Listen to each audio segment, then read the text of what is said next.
Welcome to another OSU mapping tutorial. So hopefully by now you watched the previous video, and if you haven't, that's in the description. Hopefully you watched the previous video and you finished your map by now, and you think your map is ready, right? Well, of course it's not. Hopefully you should know that there is something that every map needs, and that's Hitsounding. So how does Hitsounding work? Again, this requires your mapping definition. So as I said in the last video, mine is that the map should represent the song in one way or more. So, according to that definition, hit sounds should represent the song. So especially during this section, you can hear the hi-hat hit sound that I have. And that's what's playing during this section if you hear without the hit sounds. You can hear that the hi-hat of the drum is playing as a closed hat. And there's also those cymbals in, but I haven't gotten to those yet. And similarly, there's some toms here, and etc. You should be able to find a lot of hit sounds on Lord Rika's profile, also linked in the description. So as you can hear, hit sounded those. Now, hit sounding is not always as simple, because you might have a different mapping definition, and as such you might have to hit sound as something else. In order to demonstrate that, I'm going to go ahead and look at a different map. So you can see during this chorus section that the hit sounds are applied to the drums.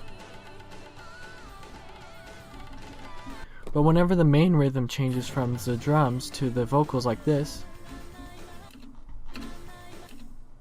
you can hear that it still goes along with the drums, but in this case, where it's also a similar section,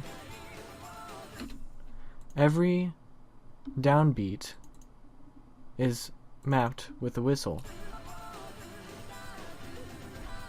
At least until this drum section. So why is that? Well, a whistle is a high-pitched noise. High-pitched noises match well with vocals because they make it accentuated. Whistles are perfect for downbeats because they accentuate things because of their high pitch. High pitch is usually filtered out of songs because there's a lot of it in every instrument. So, adding on to that high-pitched frequency adds accentuation, as you can hear. So how exactly should you decide what hit sounding style you're going to use for your map?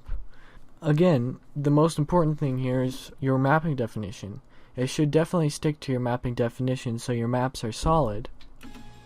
So as long as it follows your mapping definition, it should be mostly fine. The only issue is that your hit sounding will have to bring out what's in the song.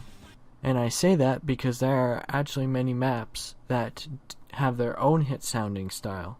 And this is a completely different idea. Take for example this map by Fort.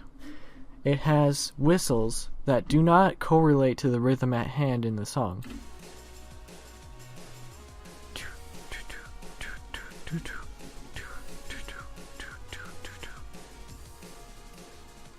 So hopefully you hear that.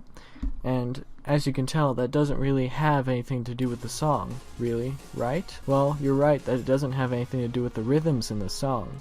But it fits the music theory. For example, Fort couldn't have just put whistles on these blue ticks in between, because that would sound terrible. Provided that these didn't have whistles. It just doesn't sound right that way. He follows the music theory in putting them on both a red tick and this downbeat. In other words, boom, and then it has two hit whistles, one to lead up to the very next.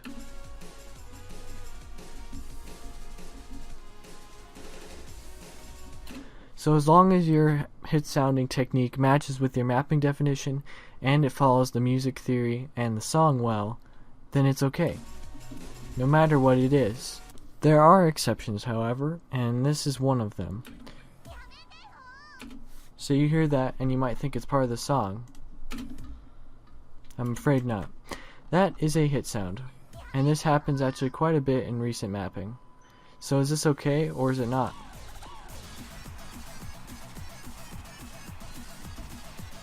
I'd say it's nothing that should prevent a map from being ranked, but as far as whether you agree or disagree with it, that depends on your mapping definition.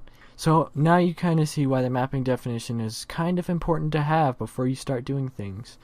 And it's going to be used a lot more in the future when we start talking about the various things people will point out in your maps that are wrong with them that you need to improve on. Anyway, I hope you enjoyed this video and I hope you learned something from it. If you did, please leave a like and leave your feedback in the comments, whether that's criticism or you're just telling me that I did a good job, which I hope I did. Anyways, I'll see you in the next tutorial. Bye bye.